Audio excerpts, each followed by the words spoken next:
All right, and we are live. What's up, everybody? Happy Tuesday. It is 9 o'clock Eastern time. I am No Good Comics, and I am joined by my co-host, John from John's Comics with Kids. John, what's going on, brother? It's Omni Tuesday, baby. We're here to Oh, talk uncanny or all new, all different X-Men. oh yeah. Another Tuesday coming around. I feel like the week's been kind of flying by, which is nice. I think that's a good thing to some degree. Especially everything going on. So, but of course, always looking forward to this day. I know that this is kind of a special day for you as well for getting some new comic books. Uh, Yes. you always pick some stuff up. So, I've actually started buying some new books again, and for Wednesday for Marvel stuff. So, but all the X titles, I've decided I'm gonna buy the X of Swords stuff, and then of course the timeless stuff, which I don't know if that's a mistake to get into, but I'm buying all the timeless variants just because they're beautiful. So, but we'll see. So tonight, anybody watching, going over or watching the replay, guys, thanks so much for joining. Tonight we are going to be breaking down issue number 99. Last week we were over on John's channel and we broke down 98, and that was an excellent issue. Really enjoyed that. So looking forward to diving into this because we were kind of left hanging, and we need to know what happens next. So before we jump into this, let's say a quick hello to the chat, and then we'll dive in. First one in the chat is Magic Lasso. Hello, sir. Good to see you. Let's get our mutant on. Absolutely. We got Chet in the house. He goes, ladies. I mean, hey, guys. Yep. Check yourself. Doomed and Confused. Hey, what's up, Dan? Good to see you.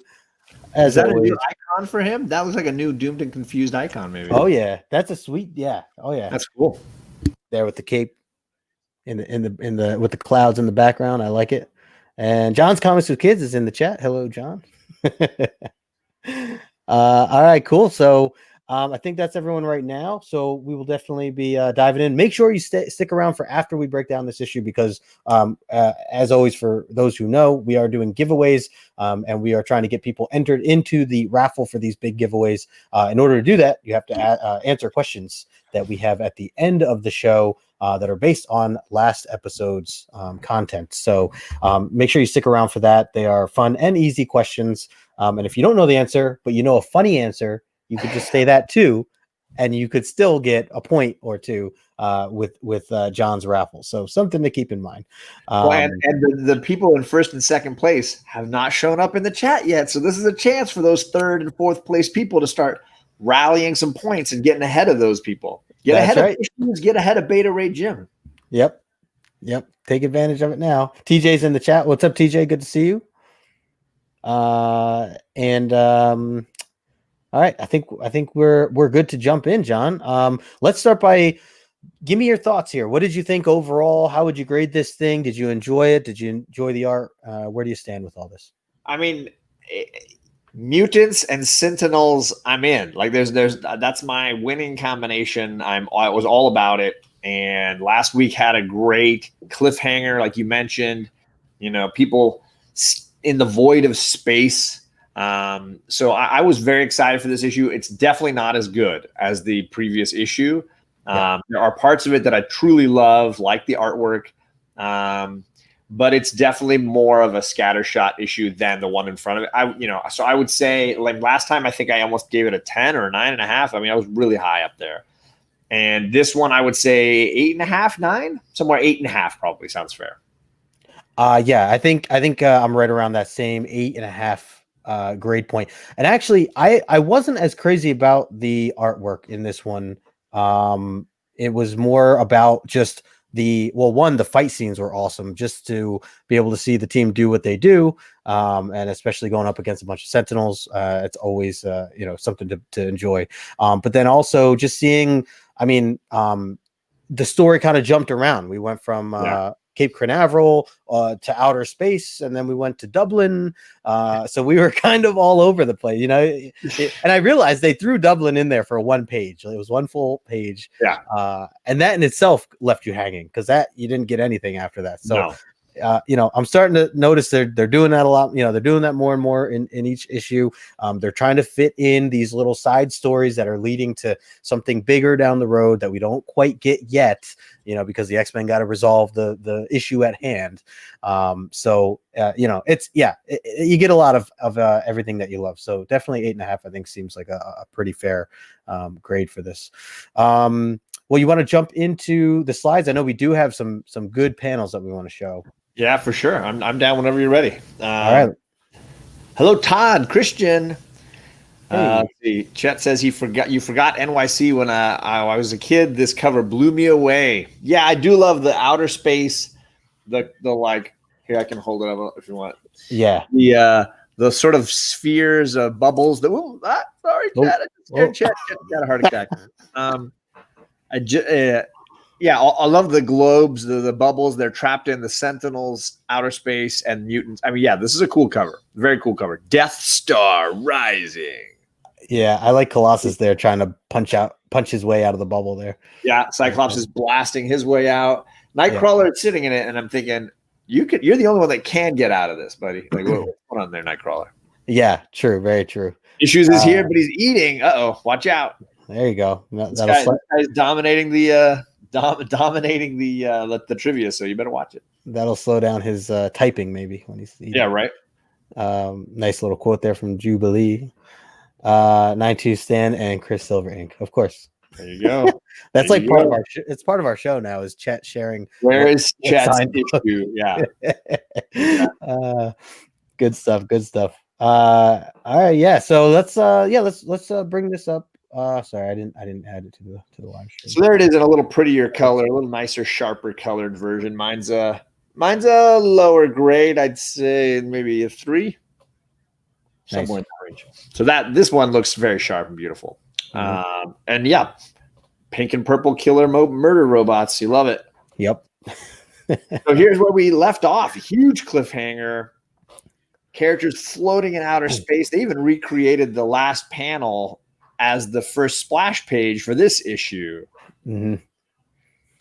Yeah, that panel is, that splash page is really beautiful, and probably should have been a little more on my radar for tonight in terms of, deciding on some of these, these nice panels. That is a really cool visual, just all entirely, the background and everything. And I think it's cool the way they use off colors for stuff. So the pink background in this splash page is really cool.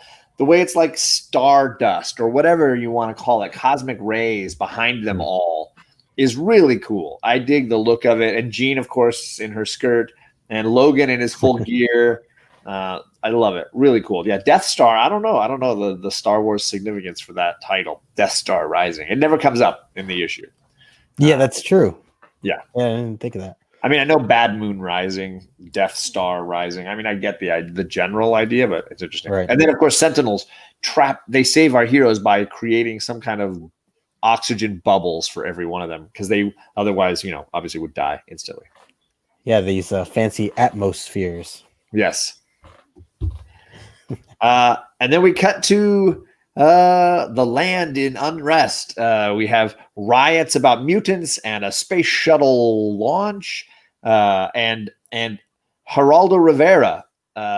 So that is actually supposed to be Geraldo Rivera with the sweet mustache down there at the bottom, covering in very casual manner, covering a riot behind him. And so, yeah, there's a space shuttle launch. The gentleman who was fishing with Charles Xavier apparently has a space shuttle at his beck and call, and he is loading it up with our mutants to get into outer space. I also love the judge is like a straight out of KFC over there. Yep. I don't know who gets away with that look anymore.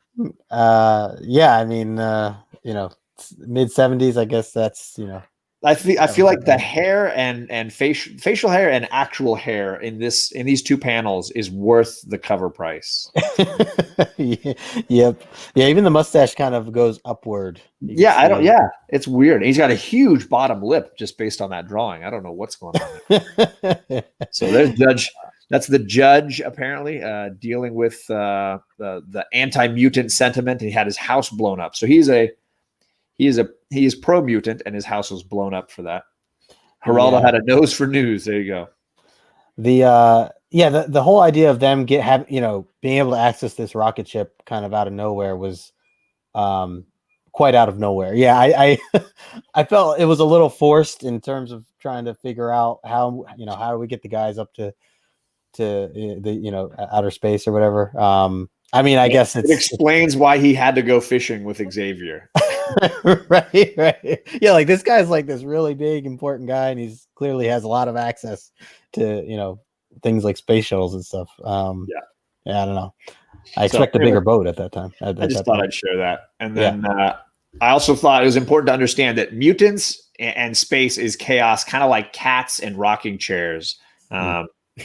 These guys do not respond well to the idea of space. So you have Storm going through her claustrophobia, even wearing the helmet.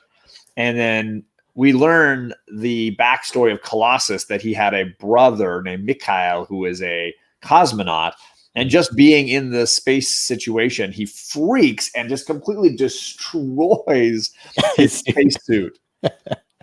He just loses it, man. I kind of laughed at that. I just kind of, I don't know. I thought about like him like steroiding out, kind of like, oh my God. And then the rest of the group just being like, "Whoa, dude!" Like he monologues for like 3 panels, and then he busts loose. Yeah. But hilarious. Also, I'm not no judging, or no, maybe it's jealousy. Colossus is packing some heat in those drawers there. I mean, I'm just saying. There's a serious bulge in that drawing. Yeah, they really did. They did a number there for him. So I know we're a PG show in general, but he's bulging out, busting out everywhere. I don't know what's going on. Maybe just because I'm watching The Boys, and there's definitely some questionable seasons. Oh gosh, yeah. I just said, last night. Show. Yeah, well. So, anyways, mutants and space travel so far don't seem to be mixing all that well. No, not at all.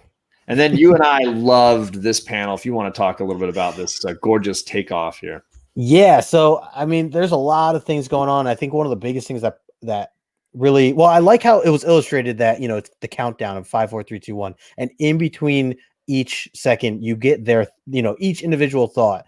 And I think another thing that I like about this, and that again, just kind of reminds me of why I like X-Men so much and why it's so unique compared to a lot of other superhero type comic books, is that there's so many characters, and all these characters have their own little plots, kind of going on in the background while there's this big main mission going on.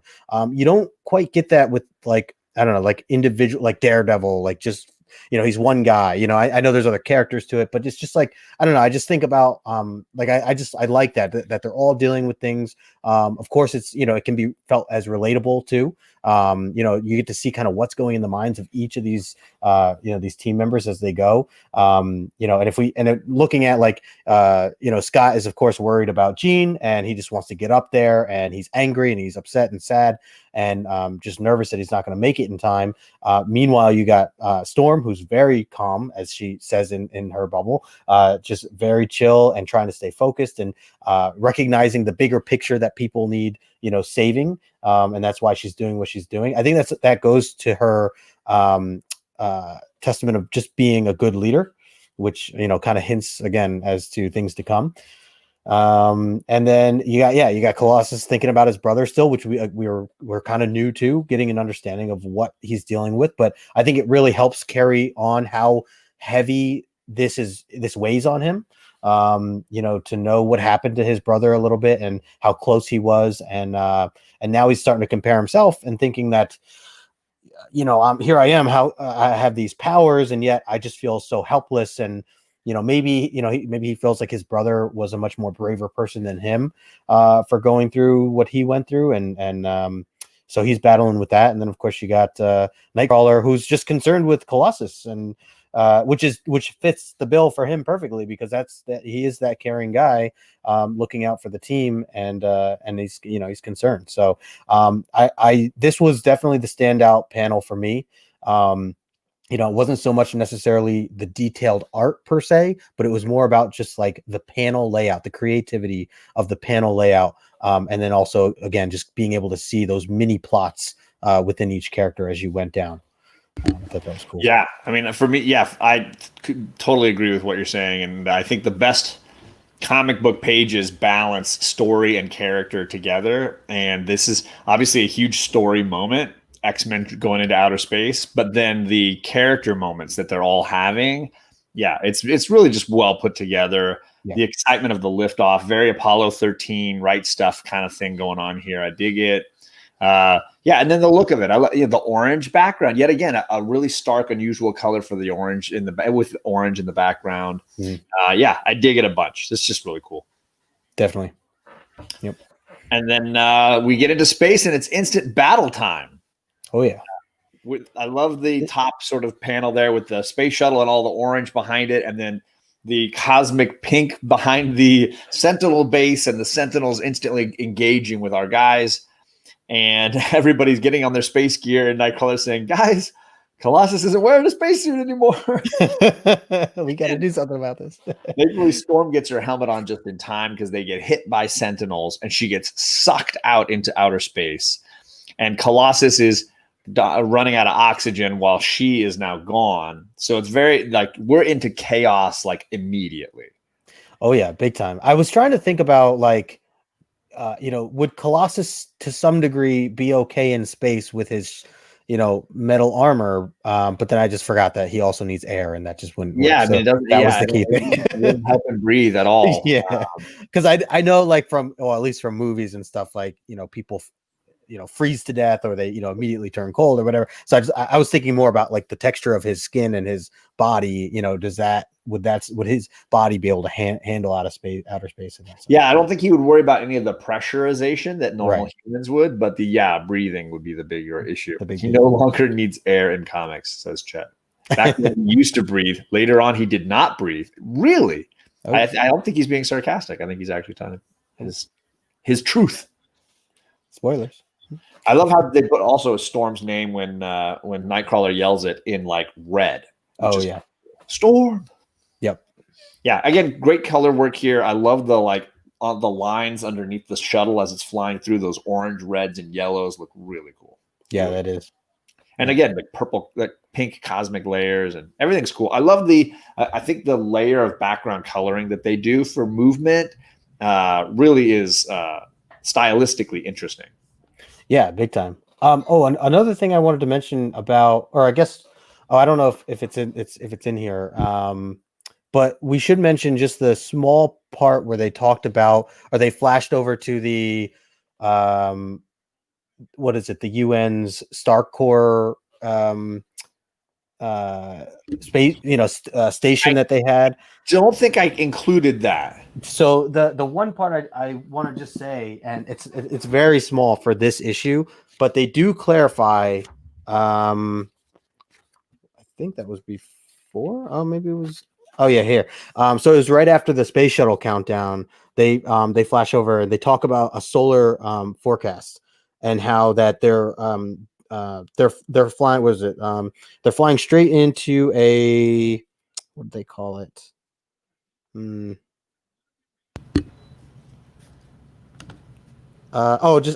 call it a. This is a shield. Storm. It's a shield station. Kind of like in the current storyline, there's a new shield station in outer space, right? And in both cases, it's being sort of absconded with. So in the current storyline, it's Sword that has a space station, right. and which is perfectly named for 10 of Swords, and the heroes are going up there to try to take it over. In this one, it's a shield station, and Dr. Lang is running his experiments in it. Right, but the thing that they do clarify is that there is a solar storm that you know Peter Carballo is flying into, and now that doesn't have anything to do with anything in this issue. But I just wanted to mention that because I know, like I said, the solar storm matters later in future issues. I should just say. So something I meant to highlight. This is long-winded. Thank you, Greg. Gregory LaRock says Dave Cockrum is awesome, and yes. I agree with you. What's He up, also Dad? says not only helped reset the X-Men, he worked on Legion, which is a DC book. You don't have to apologize for mentioning DC books. I buy DC books. So I bought 2 Tom King books this week. So absolutely awesome.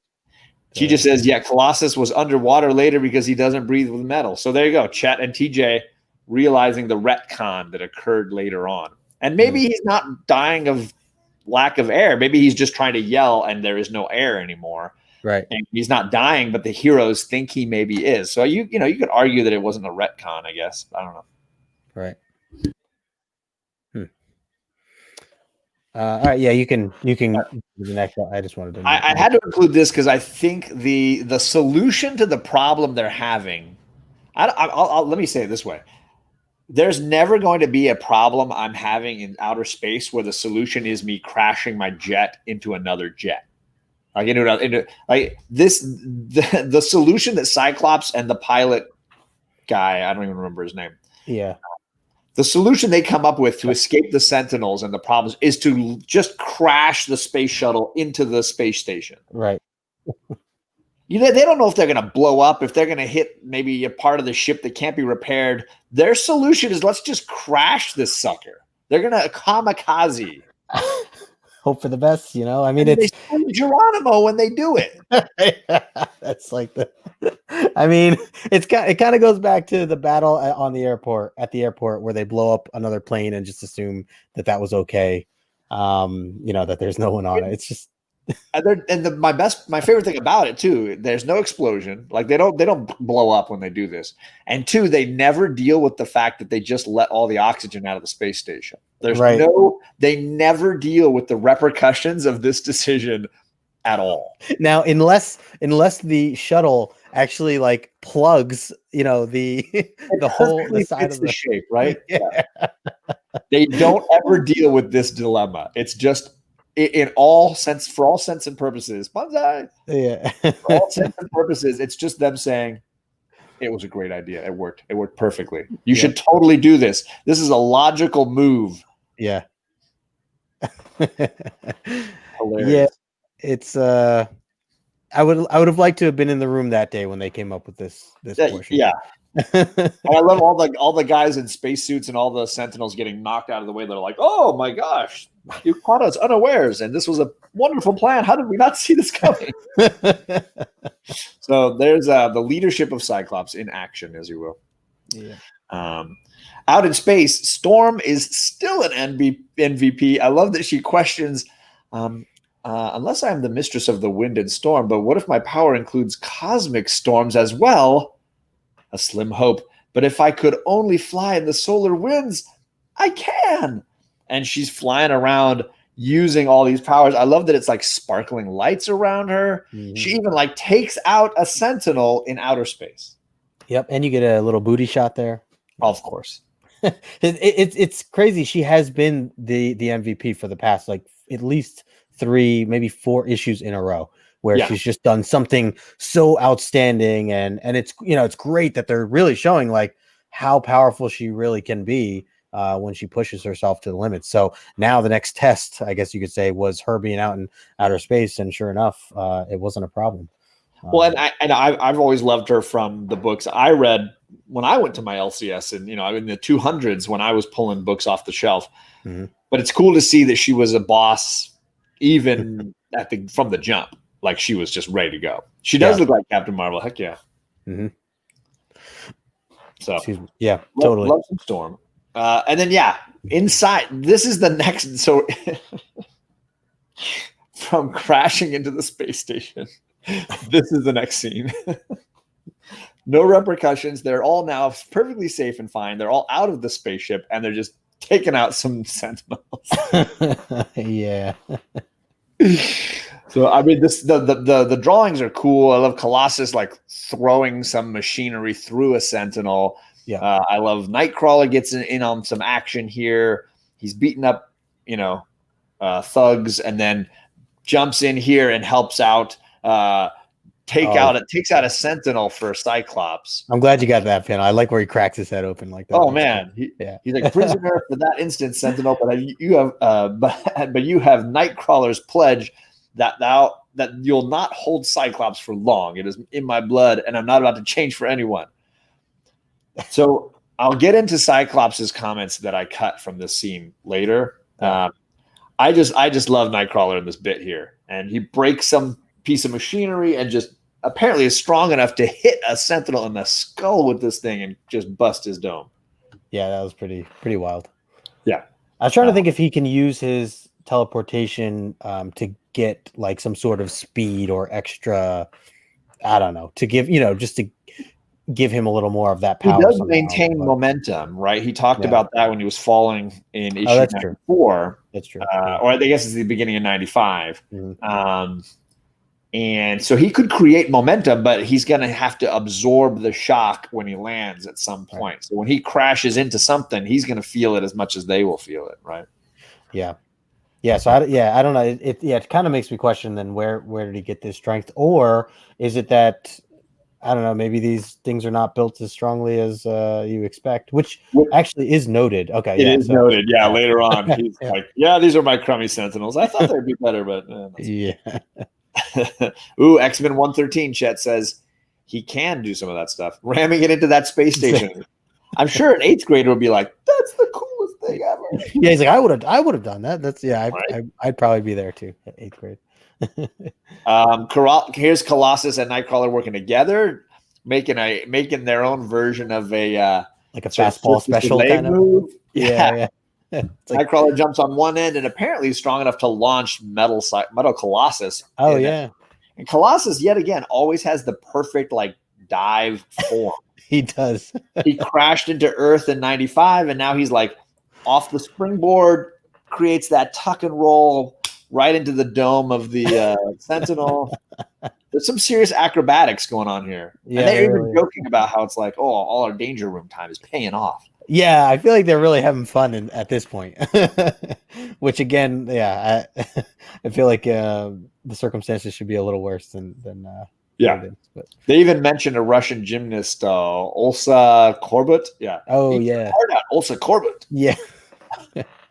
Yeah. Doesn't he like correct him about that? Or my dear friend, Comrade Korbut is a dedicated but conscientious artist of the Soviet people. You should never make fun of herself. Yeah. I like how there's time for all this like discussion, like banter. Yeah. While he's like flying through the air, taking out. Yeah. Yeah, I agree, Lasso. The color work is just awesome. The neck of the Sentinel, Rock'em Sock'em Robots. Ooh, yeah. Good call, Chet. Rock'em Sock'em Robots. It's awesome.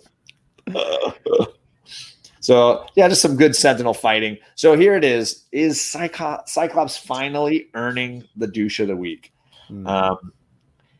Thanks for the assist, Nightcrawler. I couldn't have held my breath much longer, but you're not in a circus anymore. Master that kind of flamboyance. It can cost us if you're not careful. Like, he just saved your life, and I didn't see any real, like, circus performing in that moment. He just beat a Sentinel with a stick. Like, I don't know how circusy that is. Yeah. And then later on, he's like, Cyclops says, back off, Colossus. I know how you feel. Like Cyclops is saying, we got to go rescue Jean and find the others. And then Colossus is saying, Jean and the others, what about Storm? Yeah. She's out there. She could be dying. She's out in space and we're fighting and doing gymnastics.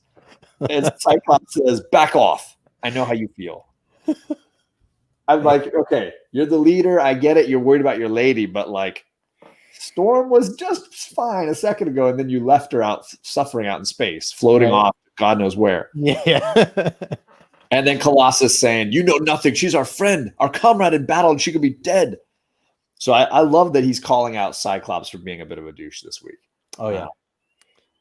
Which leads to the Colossus and Storm romance. Yeah, that I'm glad that you have this here because it definitely raised some questions and wondering what was there talk about where these characters were going to go with Claremont as he was planning these issues out, or was this just genuine friendship carrying Colossus, which I wouldn't put it back. That's how he is, So yeah, Storm is just fine, and Colossus can feel better, but it doesn't take douchebag Cyclops off the No. off the chart. I do love, you get another Storm booty shot. Yeah. You get clearly Colossus very caught up in the swell of emotion. Yeah, the way he's like holding her there, they're just like face to face. It's like pretty heavy. I've always been very difficult to kill, young man. I love it. She treats him like he's just a little baby. He's still a little kid, right? I'm a woman. You're a baby in your wrestler outfit and me in my dominatrix outfit. Chet says they did want to go in that route at one point. Interesting. Scott's so serious, Summers. Yeah. He's very serious. Yeah. And also, like, this episode, I think he's particularly dramatic. Mm-hmm. So he doesn't hold anything back. Here he goes a little further. He gets a little message from Jean. It's hurting his insides. He gives them all orders, and he's like, break them free and then join me in my mission. Move it, people. We've no time to waste. And then Storm is like, but Cyclops, that will leave you on your own. Suppose there are more Sentinels. Then I'll handle them, Storm. Right now I've given you an order. Obey it. As for Mr. Stephen Lang, so-called head honcho of this ball of wax, he's mine alone, X-Men.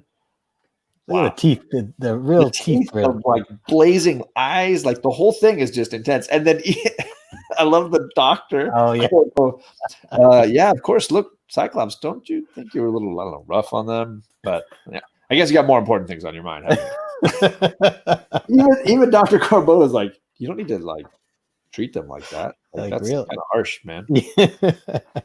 I did want to note, on the first panel here, I do like how they kind of show Jean talking to Scott, and they have her face colored the way it is, and I just like the thought of how they put that together is a cool way to kind of demonstrate that. And I know they've kind of done that before with Professor X as well. But that again, I think the background work on this book has always been really stellar. I think it's something I'm really noticing in reading these Omnis this Omni is just kind of like how all this great detail work behind the scene makes everything look really cool. All the color work and detail work.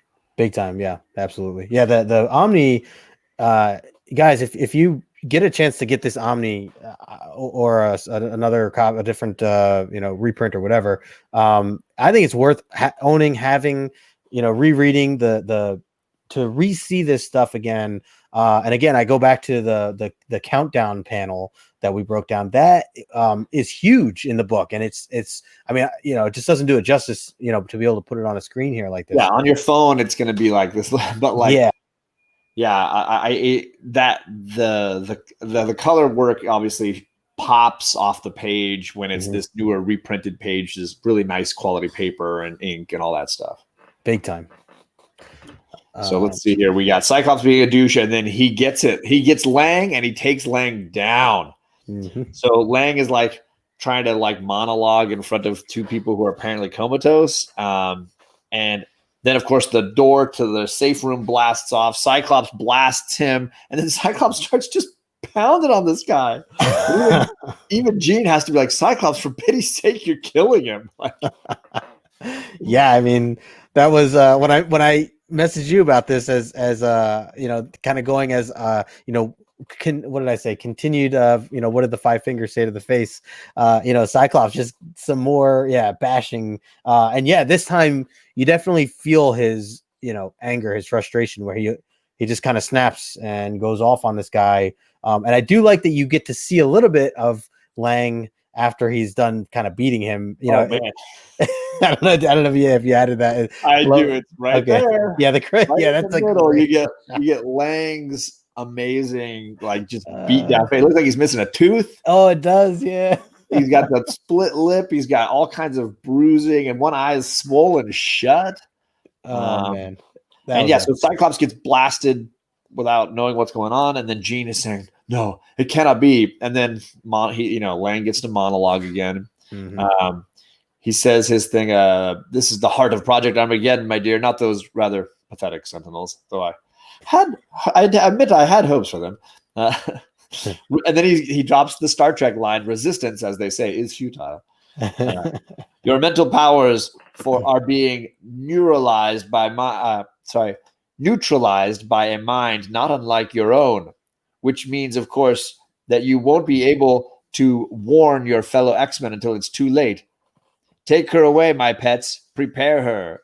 Because, of course, now we're dealing with the old X-Men versus the new X-Men. Dun, dun, dun. And that's the cliffhanger ending to this issue. Yeah, that was that's a cool splash page too. The one on the right. Yeah, I made it like super tiny, so I'm sorry for people that want to see it. It's the cover of issue 100 too, where you have the new and the old team, and Professor X saying he's like he's like at the top in the center of on the other on the cover. It is a cool cover.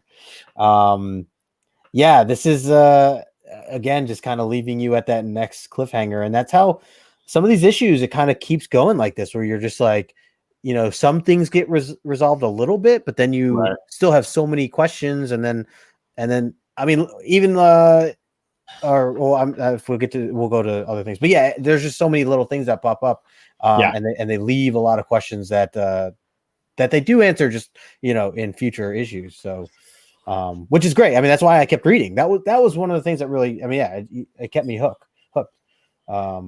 So they're definitely setting up a lot of stuff. You can see that the Claremont had big visions, long-term goals, and was kind of just laying out pieces over time here. Yeah.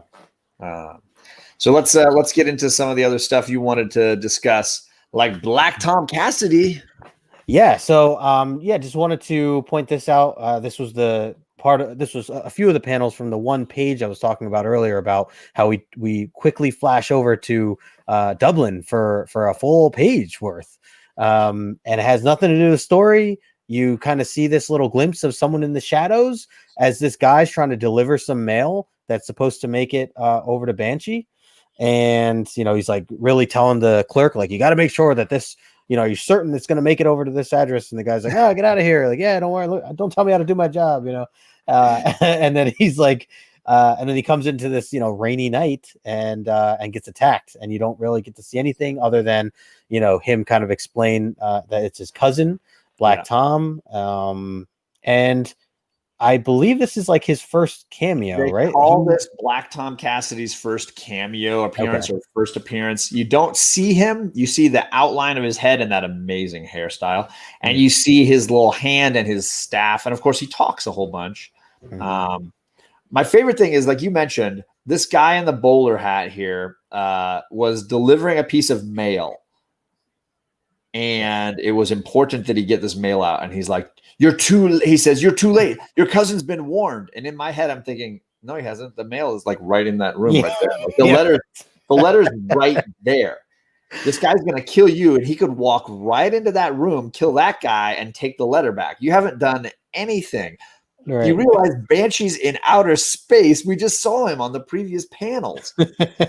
You have not warned anybody. It's gonna be a while. It's gonna be a long time before that message gets through. It slayed me because it's not like email. He didn't click send. It didn't arrive into Banshee's inbox. It's right through that door. It's right there. The letter is right in there. It's still in Ireland. Yeah, like Black Tom didn't even go in there from what they've shown. So Black Tom at least saves it. He's like, my cousin could sooner stop this morning sun from rising. Like, he doesn't care. Right. Which I like about it. That at least if he was like, oh no, curse you for stopping me, right, then it would be frustrating. But he's like, no, I don't care. Black Tom can't, you know, my cousin can't stop me. But then why did he take this guy out? I don't know. It's hilarious. It's like, the message can go to that guy. I just wanted to take this dude out with my wand. We got Azores and we got Ruben. I'm sorry I didn't see you today, Ruben, at the comic shop. I popped in hoping to catch a glimpse of you, but apparently you hadn't gotten in there today yet. So I'm sorry I missed, man. Good to see you, Azores. Good to see you. And so, Ruben. Yeah, it's a funny cameo, an odd cameo appearance. He was bored, so he killed him. That makes sense, Chad. That makes sense. I've been waiting for comedy in the trivia section. Man, I'm off on my clicking tonight. Sorry, guys. It's all good. It's all good. So I'm glad you mentioned the other guy, because I'm taking back what I said previously. This is the next one is the slide that I made up at the last second. Oh, I take it back. This guy is the douche of the week. Oh, holy crap! This guy. This guy gets 2 panels, and he is a complete douche for both of them. I'm So glad. this is the mail delivery guy, and it's raining. It's freaking Ireland. It's always raining, Yeah. and our guy comes in the door, and he just opened the door, and the guy's like, "Will you be shutting the door, you flaming idiot? There's a winter gale blowing, or haven't you noticed?" And I'm like, how's he supposed to get into this place? He has to open the door to come inside. He's not standing there with it open. Yeah. He just opened the door, and the guy's calling him an idiot. He really goes off on him. And then he's leaving. He's like, oh, here. He gives him the mail, and he's turning around and leaving. He's like, without delay, please. And he's like, I be knowing how to do my own job. Thank you very much. I've been doing it now for 40 years. Now, for the last time, close that flaming door. I'm glad you brought this and this guy is a complete dick. Yeah, for no reason. This guy is hilarious. He's in 2 panels, basically. This guy is unbelievable. I can't believe it. He's like this is an example of a guy who clearly has the market cornered in his portion of the world.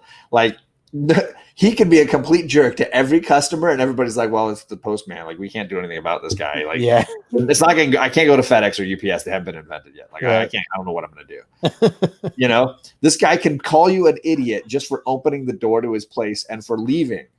Like, yeah. I don't know how he expects you to get in and out of his establishment, but opening the door when it rains in Ireland, because it never rains, opening the door during a rain day in Ireland is going to get this guy's hackles up.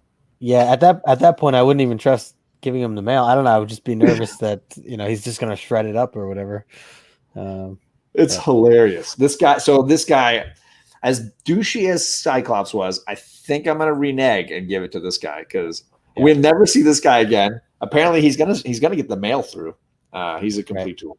Yep, I'm with you. Ruben, I feel you, brother. And, if you ever want to send me an email or anything, just let me know. John's Comics with Kids at yahoo.com. Send me an email anytime, man. I'm so bummed we couldn't hang out today. We definitely keep in touch via YouTube, email, whatever you want, man. John's Comics with Kids at yahoo.com. Nice. So, yeah, hilarious. Ruben's moving to Oregon. So he was in my neighborhood, but he's going to, I think, is it Bend? I think my LCS owner said Bend. I should say our former LCS owner. But, hey, if you're in Oregon, I'm going to have to make sure I get you to say hello to Bueller. Bueller lives up in Oregon, and he's always willing to take people for free coffee.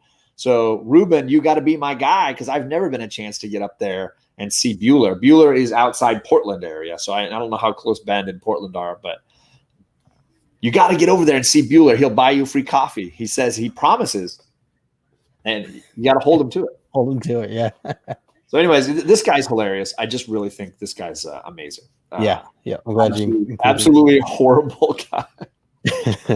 All right, so let's get into the facts, the details, the nitty gritty, the money, and the importance of this issue. Mm-hmm. Obviously, we mentioned that this is the first cameo or whatever appearance of Black Tom, who I believe makes his first full appearance in 102 or 103. So a little later on, he gets his full issue. So I mentioned, I saw somebody else online mentioning that this is the first time Storm has commented that she has made a vow not to kill anyone. That at some point in her past, something has happened. And she has sworn never to kill anyone. So I had never heard of that, and I had totally forgotten that was part of her backstory. So I found that interesting that this is the first time that comes up. So something random. And then I thought I'd throw in there the mention that this is the first time we actually see on panel the new Sentinels. What we are going to learn in issue 100 are known as the X-Sentinels. These human look-alike Sentinels who look like our X-Men, but are a version of Sentinel that Dr. Lang has created. Okay. Yeah, so, that made me. I was questioning that stuff, wondering what those first androids were like. Yeah, because I mean, up to now they've always been the purple robots. Even the Master Mold looked just like a short, squat version of a Sentinel. This is the first time we've seen a Sentinel look totally different. So something to think about. Yeah. Price-wise, this is another one that takes a huge jump. This is times 6 from a 9.6 to a 9.8. We've noticed this a lot. There's a pattern here that I've never really known. A 9.6 of this book is a $300 book. A 9.8 is an $1,800 book. Whoa. Jeez. So that's a huge, huge jump. And the curve flattens a ton between a 9.2 and a 6.5. You're talking about $75 to $130. From a 9.2 to a 6.5. That's a pretty flat, kind of static piece there. But when you get up to 9.4 is a 220, 9.6 is 300, and then a 9.8 is 1,800. It starts to get egregious, and you can kind of see why when you look at next to that, the very far side there. And I don't know how well this shows up on a phone or whatever people are looking at, but there are only 39 copies in a 9.8. There are 166 in a 9.6. There are 246 in a 9.4. There are 199 2s, 201 9.0s, and 170 8.5s. So the lion's share all falling between 9.6 and 8.0. That's basically where almost all the copies exist. Damn. So just stuff to think about. Now, you get down into the range of this guy that I got over my shoulder, and I think the thing that Justin and I have been mentioning a lot is the lower grade copies of pretty much any of these books is in the $30 range, guaranteed almost. Yeah. It's hard to find them below $30 unless it's a super low grade or you're getting a great deal. So I always say like $20 for a decent looking copy in a raw state of one of these is a deal. You should take it. Big time. Yeah. Anything in the early or those 90s to early 100s for Claremont. Yeah. I would say, yeah, if you can grab them in the 20s, that is a deal for sure. I Got Issue says the 9.6 to 9.8 jump on these X books is the largest differentials he's seen. And usually I feel like I'm used to seeing a doubling between a 9.6 and a 9.8. I'm used to seeing that. That seems normal to me. Yeah. But a times5 or a times6, that's just nuts. Yeah. And Issues says exactly the same thing. He says two to 3 times is pretty common, but 5 or 6, that's just nuts. Yeah. But why? I've heard people looking for and hunting for 9.6s and 9.4s with pressable defects in older looking slab cases. Oh, yeah. Hoping to get that 9.6, 9.8 bump to where you're paying for the book. If you're able to if you're able to take a 9.6 in an old slab, press clean and bump it to a 9.8, you're in an insane place. That's a great. Yeah, I keep forgetting about that. That's like something that can be done. That is a especially great idea. now that you can clearly tell this is an old slab or a new slab. If you find a 9.6 in an old slab, it might be worth it to roll the dice. If you get it for a good price and you press clean and resubmit, like who knows? There it is. That's what Issues is saying. I'm going to buy 9.6s all day just to invest and hope you get a 9.8. All of these books, all of these issues, even like this one, which is not a real key, like even the non-key issues. Right. You can try to make that jump. If you're looking to invest and try to like flip, you buy a 9.6, which is what, $300, and then you press clean and hope you can get that 1,800 out of it. Right.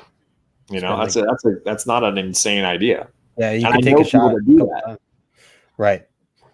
Yeah, even if your first one didn't work and you went with a second, if you had 2, or even 3 9.6s, all you need is one of them to be a 9.8 to get your money back. Plus, Issues is saying cleaning and pressing were not as common as they are today. So those early slabs, nobody was doing it. You could Issues and I were on the same page. We just don't have the money to put this into effect.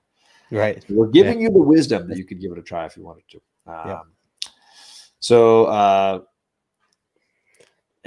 Chet says, if you like Sentinels, have you ever read Hulk Annual number 7? No, I have not. Sorry, I was scrolling back up a ways. So I'll have to keep that one in mind, Chet. Remind me. I'm going to have to add that to my my Marvel app. So there's the facts for this one. I'm sorry, I was talking about that a long time. And that is the end of the slideshow there, folks. You can wrap that up. Nice. Yeah, that's I I mean, I'd love any of these books in anywhere in the nines.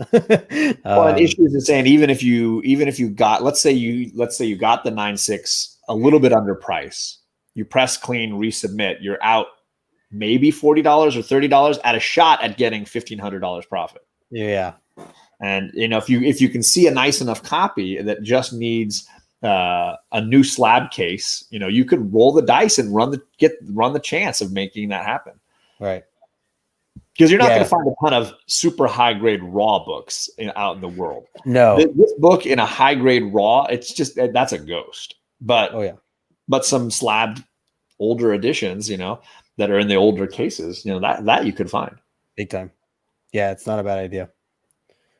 It's funny too, because if I see the old slabs, I'm like, oh, like I don't want to mess with the old slabs. But I never think to I could get them, crack them, and get them pressed and clean, and potentially. So I bought 3 New Mutant slabs from White Whale Comics for a deal, hoping to do the same thing. And so far I'm 0 for 3 because one of them is my cleaner pressed and cleaned it and is like, oh, you know what? You might not even get the grade you had originally. Like he's like, I don't know how you got a 9.6 out of this. It might be a 9.4. So you never know. You run the risk. Right.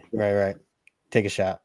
Yeah. If they were a really gentle grader the first time, you might get hosed in the other way, right? Yeah.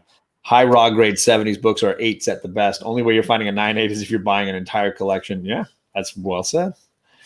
His 9.2 was signed and graded in 2002. Bought it that way, never pressed. Worth the gamble. Yep. There you go. Great drop. Yeah, great drop sucks. But I mean, my friend sold it to me at a great deal. So even if it drops, I'm not losing money. But you always hope, can I get that 9.8? Right. All right, you want to jump into some questions here? Yeah, so we're in the trivia portion where we're going to ask 4 questions, one by one. We're looking for the first 2 correct answers. I've got an overall scorecard right here. Issues is in the chat, and he is in the lead. But Beta Ray Jim has been absent the last few weeks. So this is a chance for people like Jackson Roy Kirk, who is in 3rd place, Chet, who's on the scoreboard in 4th place, to work their way up. We accept comic answers as well because we're getting some comedy from the chat. So I'm giving a point on my overall scoreboard for the funniest answer each round. Just to diversify the list and keep issues in check a little bit. Roy Kirk's throwing. He's already saying Colossus up there. Yeah, that was Beta's strategy last time. There's definitely still some room here. I mean, issues has definitely kind of taken over here for a little for my raffle listings. And know that next week on my channel, I Got Issues is joining us to talk about issue 100. Yeah. So he can't vote. He can't win any prizes next week. So, get in there, win a couple of questions next week for sure. Yep. All right. So let's kick it off. John, you want to go with your first question? And let me say too, if anyone new or if you're, just joining us or you haven't seen this portion before, we're going to ask these 4 questions. It's all based on last episode. The answer, type it in. The first 2 essentially are the ones that are getting points. The first 2 to answer. So if you see someone answer and only one person answered or put the right answer, feel free to copy and paste and throw it in there as well, because you certainly could still get a point. And then if you're first in general for that answer, then for that question, then you're going to get into a raffle ticket for the raffle. So just keep that in mind. So go ahead, John. You can kick this off. Yeah. So the first question I've got is last issue 98. When we were talking, I said we commented that Wolverine did something notable for Jean Grey. What did Wolverine do for Jean Grey last issue? That's my first question. Yes, Wolverine and Jean Grey. Quite a love affair, story affair. Okay. I got Chet as first in. What do you got? Yep. Chet's there. Chet and Lasso. Yep. Okay. Yeah, he gave her that beautiful cut dress that we noticed this week as well. And Lasso, where you at? All right. And I'm waiting for any comedy. Any comedy in the chat? I haven't heard any. One point out there floating around for any jokers that want to make a joke. It was too slow. Hey, it happens, right? Mini skirt, haha, cutter skirt. All right. I will. I'll kick off my first one, which is what DC characters had a cameo in the beginning of the issue? DC characters. There were 2. I'm giving it to Chet for Wilma Flintstone dress. I'm giving him another point for that. That's comedy right there. That's nice. That was the winner. Yeah, we're looking for the 2 DC characters who cameoed last week. Who are they? 2 characters. We need both. Oh, Issues and then Lasso is what I see. Yeah, yep. Issues just saved it by getting the second answer in there before Lasso. If Lasso popped up in between that, I would have had to have given it to Lasso. But nice job, Chris. And Lasso's got your second point there. Yep. All right. It was super Clark and Lois, definitely with the cameos. But if somebody has a funny or comedy answer that you want to shout out, so you feel free to let us know. Like, who would you have rather have seen in that moment? Yes, make us laugh. All right, well, I'll wait a couple seconds for them to think of something, find it clever, and then type it in for 1 comedic point. And then I'm going to ask my question. My question is about that amazing cliffhanger that we saw at the end of the previous issue. I noticed that it reminded me of another Uncanny X-Men issue. Which issue of Uncanny X-Men did it remind me of? And I even showed you the panels side by side so you could kind of see how similar, really cool, how similar they were. You did. Yep. Ooh, Issues was ready for this one. I don't feel you like. No, he's just not. Issues just naming numbers. He's going to list as many as possible. Fury was in there too. I don't know that. It's one of those. It is Chet and Issues have both got it. It is 296. Nice. I was wondering if Issues was just going to go now straight tied down for 3rd. Whoa, nice with the secondary point there. Nice. Yep. Cool. So I got the one where they go to Diana Ross at the Supremes concert. Lasso always with the Diana and the Supremes. It doesn't ever stop being funny. Nope. There it is. Yeah, it was 296 where yet again Jean Grey getting sucked out into outer space because if somebody thinks they're going to escape by blasting a hole in something. Yep. All right. Last question here. Number 4. What did Dr. Lang do that made Wolverine angry enough to break free from his chains? Yeah, they're all chained up. What did Dr. Lang do that made Wolverine angry enough to break free? I'm looking forward to issue 100 and seeing how this all comes together. Oh, yeah. Everybody really said it the exact same way, too. Look at that. Oh, wow. Oh, man. It all came. All right. So I have Issues here at the top. Yep. Wow. Yeah, they did say it all. And then I have Chet. Now Chet is solo in 3rd place, all by himself. Yeah. Yeah. Roy Kirk just barely behind him. Yeah, they all just kind of hit at the same time. That's and we'll wait around if somebody's got a comedic answer to what it was. I thought there'd be some really good. TJ says slapped the bitch. There it is.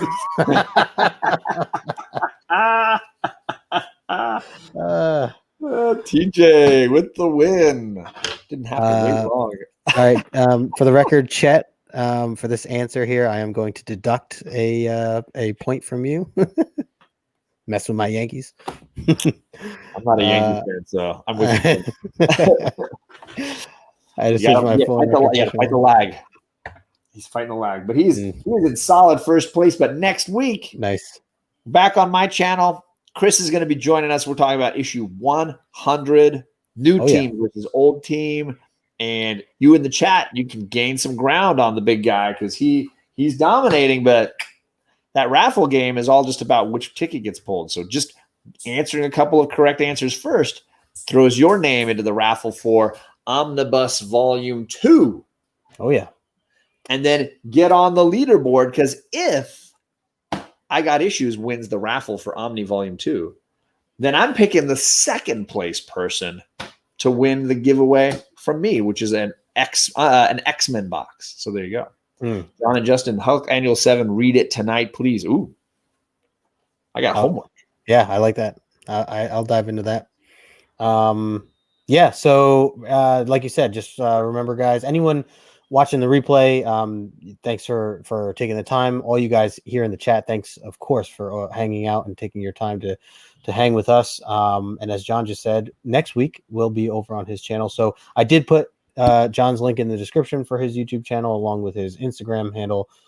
If you don't follow him already, I assume most of you here in the chat do, but you never know. So yeah, overall, I thought this was a good episode, a good issue to keep the ball rolling, see where the team goes, see how they get out of this one.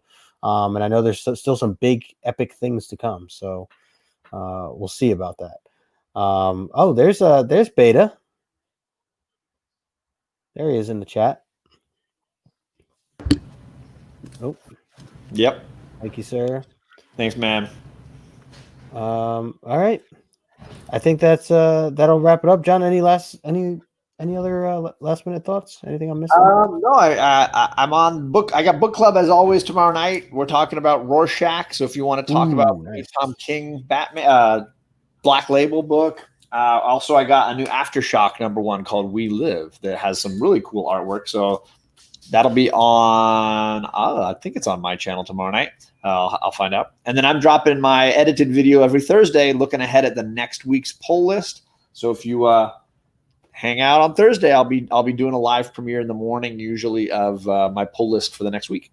Nice. I like that. I saw that you started doing those. Those are cool. I don't do enough edited content, so it's just a way to make myself put out an edited video every week and just kind of stay in the groove. Yep. No, it's good. It's good. I have a box here from Zap Comics, and I think it's got like 25 books in it, all new comics, and I need to open that up. So maybe that's something I'll do in a pre-recorded thing, or I'll do a live. I don't know what I'll do. Either way, I got to show the stuff off because it is pretty sweet. And I'm buying new stuff again. The artwork from your dad finally on Instagram, because that was beautiful. Oh man, yeah. I don't know if he's still in here or not, but yeah, that was killer. A lot of great words. Thanks everybody who's commented on that. That was really cool. If you haven't seen that it's over on my Instagram account. It's a Daredevil drawing that my dad sent me. He drew and sent me. So pretty cool stuff. Pretty badass stuff. All right, guys. At Lasso and Todd for the kind words, much appreciated. Oh, and Doomed. Oh yeah. And one last other big thanks to TJ as always for helping us with the slide, the information slide, which is a huge part of this show. So TJ, always we want to give you a shout out and thank you for doing that. So all right, guys, I think that wraps it up. Until next time, make sure you go join us on John's channel. And get to reading that issue 100. We'll have Chris on as the guest. I'm looking forward to it. So until then, we'll see you then.